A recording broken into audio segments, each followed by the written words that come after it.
you're going to talk about. And that's what we're going to do in this first segment. I want to talk about the dangers of Catholic amnesia, why studying church history is important, and the goals of this course, and then kind of walk you through the early chronology of when Jesus appeared and why we're breaking this course up into these major periods of the early church, medieval, reformations, and modern, and roughly when those start and end, and roughly what's going on within them, so that we can have a good start. And one of the things that I want you to think about as you begin this course is when you think of church history, what nouns and verbs and images come to mind. Whenever I teach any course on ancient Greek civ or on the Reformations and everything in between, I always ask my students to start there. When you think of the Crusades, what nouns, verbs, and images come to mind? And then at the end of the course, we revisit those preconceptions so that students have a sense of the distance that they've traveled in a semester, or in our case, a 24-segment survey course on church history. So, the dangers of Catholic amnesia. I want you to think about what it would be like if you woke up this morning and had forgotten your past. You didn't know who you came from. You didn't know who your parents were. You didn't know their story. You didn't know where you went to school.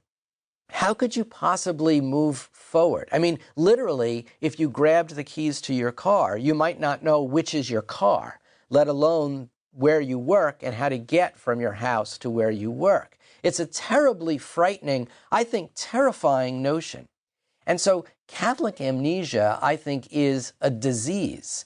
If we don't know the past of the church's history, then we can't move forward as fully informed as possible. Now, that doesn't mean we have to be bound by the past. Because the United States at one time held slaves doesn't mean that we can't move forward as a culture and progress, and yet slavery has left an indelible imprint of racism in American society. Whether we like that or not, it's true.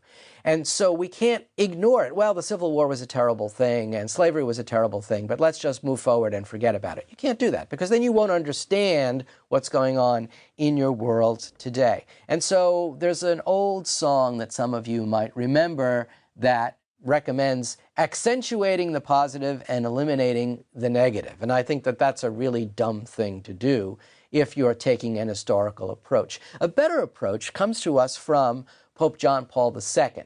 And if you know anything about Pope John Paul II, about 100 times in his papacy, he asked God for forgiveness. This is sometimes called the papal apologies. They're not quite apologies, because how do you apologize to Galileo if he's dead? You're asking God for forgiveness.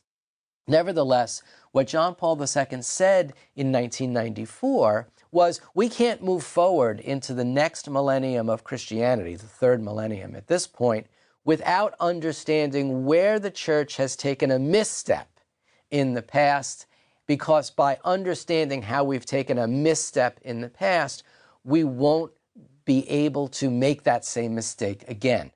Now, rattling around in the heads of some of you may be this phrase, history repeats itself. And I tell my students, my undergrads, all the time that that phrase is not actually true, because history can't repeat itself, because all historical events take place in a particular time, in a particular place, in a particular context. And yet, I remind my students that what the Greeks and the Romans understood was very important. And that's that human nature doesn't change very much. Human nature continually repeats itself. And so, to use a modern example, Napoleon somehow thinks it's a great idea, because he's getting beaten up in Europe, to take his army and march it into Russia in the middle of winter. What could go wrong? And then, of course, Hitler does the exact same thing with the exact same result. He's now being attacked on both sides, and his army gets destroyed. Napoleon's army and Hitler's army gets destroyed in the East. So that's not history repeating itself.